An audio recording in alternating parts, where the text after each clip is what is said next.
Ya, muy buenas a todos, ¿cómo están? Mi nombre es Arturo Luquellana.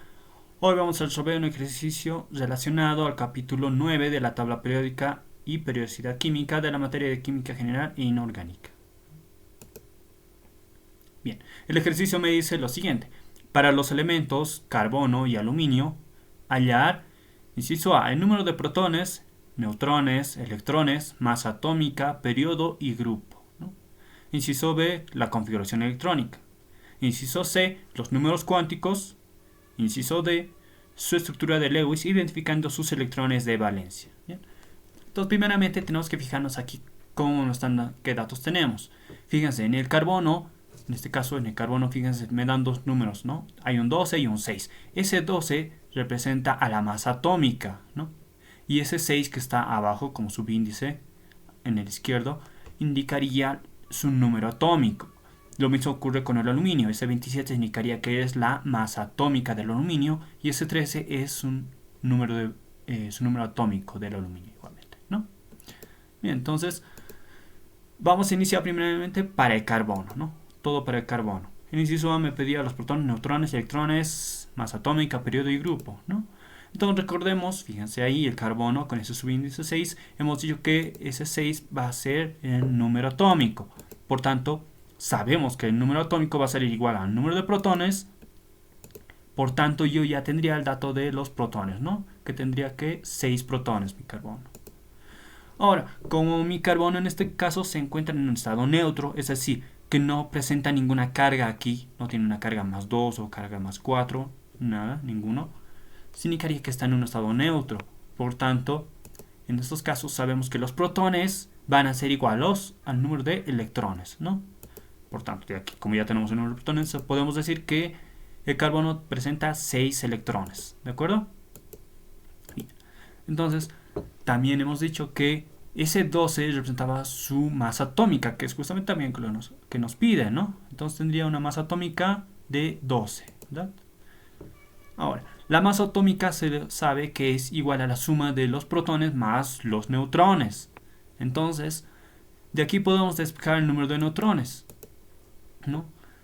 Que sería la diferencia entonces de la masa atómica menos los protones, 6, 12 menos 6, dándome un número de neutrones igual a 6. ¿De acuerdo? Bien. Ahora, para el periodo y grupo necesitaríamos la configuración electrónica, que es justamente lo que nos pide en el inciso B, la configuración electrónica. Entonces, para esto nos tenemos que enfocar en cuántos electrones existe en este carbono. Hemos dicho que existen 6 electrones, ¿verdad? 6 electrones dentro del carbono. Entonces, esos 6 electrones los tenemos que ir repartiendo mediante la regla del serrucho en los suborbitales. En este caso va a ser 1s2, 2s2 y 2p2. Hasta ahí sería, porque ya hemos completado los 6 electrones, ¿no? 2 aquí y 2 en el suborbital p. Total, 6 electrones. Esa sería mi configuración electrónica. Entonces, para hallar el periodo y grupo, nos enfocamos en dónde ha acabado. En este caso termina en 2p2, ¿verdad? Entonces, recordemos que en la tabla periódica está subdividido también mediante los orbitales. En este caso termina en el suborbital p, ¿verdad? Estaría entonces ubicada por esta parte de mi tabla periódica del carbono, ¿no? Entonces, primeramente vamos a ubicar el periodo. El periodo va a indicarme el coeficiente. En este caso, este 2 de aquí, está marcado con rojo. Ese 2 me va a indicar que está perteneciendo entonces en el periodo 2. Está ubicado en el periodo 2. Bien. Y ahora para el grupo, recordemos que ha terminado en P. Entonces estaría ubicado por aquí. Entonces, cuando termina en P, tenemos que hacer la suma de los electrones del nivel S y los electrones del nivel P. En este caso sería 2 más 2 igual a 4. Entonces sería en el grupo 4, ¿no? Grupo 4, pero y la letra, recordemos también que cuando terminan S o en P pertenecen al grupo A. Si hubiera terminado en el grupo D, pertenecería al grupo B, ¿verdad? En este caso, como termina en P, pertenecería al grupo A. Entonces sería 4A, ¿no? Entonces ya tenemos ahí el periodo 2 y el grupo 4A, ¿no? Entonces, ahora para los números cuánticos, ¿no? Nuevamente partimos de la configuración electrónica y nuevamente nos fijamos en el último nivel de energía o en el último orbital, que sería 2p2. Los números cuánticos recordemos que es N, L, M y S. N sería el principal, L el secundario o azimutal, M el magnético y S el spin, ¿no? En este caso nos fijamos 2p2. N va a representar este coeficiente 2, ¿no? Entonces ya tenemos el valor del principal, o N, que sería 2. Para el valor de L, o el secundario, va a ser dependiendo a qué letra esté aquí, o qué suborbital estemos acabando aquí. En este caso es P.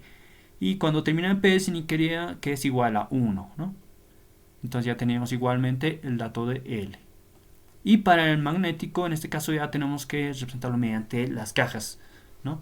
Tenemos que armar unas cajas. Como termina en P, nos armamos 3 cajas, ¿no? A esas 3 cajas lo vamos a eliminar primero. Al del medio siempre 0, y luego a las del costado 1 y al otro costado menos 1, ¿no? Y a estas cajas tenemos que ir llenándolos con flechas que van a representar a mis electrones, que en este caso lo tenemos que llenar. ¿Cuántos electrones? 2. El exponente indica que tenemos 2 electrones en este suborbital. Entonces 1 y 2. Entonces ahora nos fijamos en dónde ha acabado este último electrón.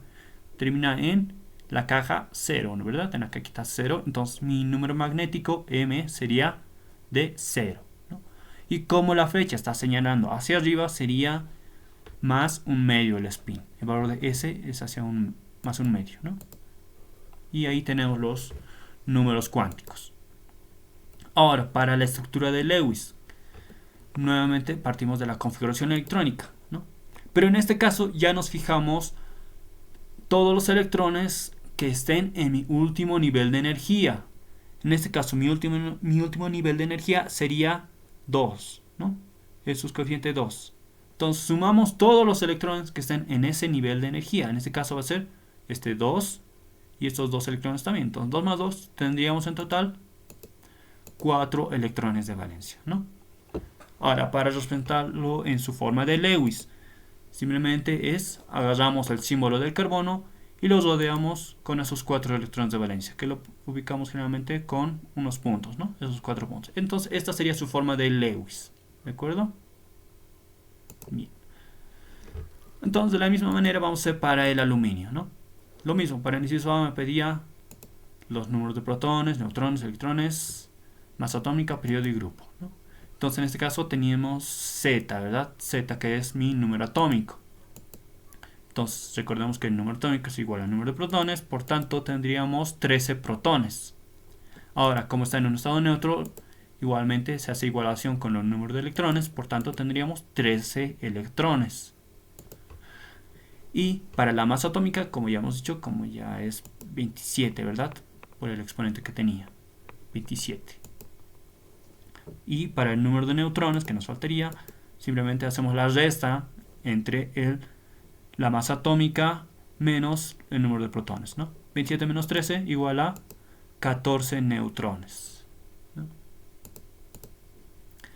Para el periodo y grupo, recordemos que necesitamos la configuración electrónica. En este caso tenemos que extenderlo hasta el número de 13 electrones. Entonces repartimos 1s2, 2s2, 2p6, 3s2 y 3p1. Entonces nos fijamos aquí en el último nivel. Como acaba en P, recordemos, P pertenecería entonces al grupo A.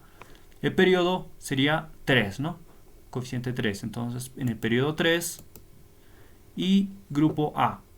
Ahora para hallar el número de grupo sería, recordemos, como termina en P, hay que sumar todos los electrones que están en el nivel S y en el nivel P. En este caso, 2 más 1, 3. 3A, ¿verdad? Entonces ese ya tenemos su periodo y su grupo.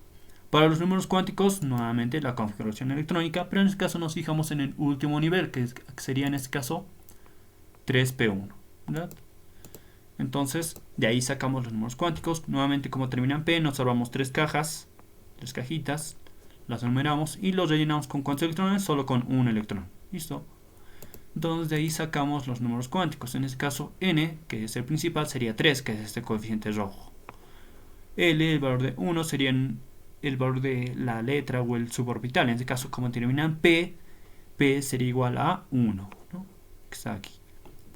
Y el magnético lo sacamos de aquí, en donde lo hemos rellenado el último electrón en la caja menos 1. Entonces sería menos 1. Y el spin, como está señalando la flecha hacia arriba, más un medio, ¿no? Entonces ahí tenemos ya los números cuánticos para el aluminio. Y por último, su forma de Lewis. Nuevamente, recordemos que necesitamos primeramente hallar los electrones de valencia. Entonces nos fijamos en el último nivel de energía. Todos los electrones que estén en mi último nivel de energía, en este caso va a ser en el nivel 3. ¿Y cuántos electrones tenemos? 2 más 1, 3. Entonces tendríamos 3 electrones de valencia. Y para representarlo en su forma de Lewis, simplemente agarramos el símbolo del aluminio y los rodeamos con los 3 electrones de valencia, ¿no? Que en este caso son puntos. Y ya, eso sería todo entonces.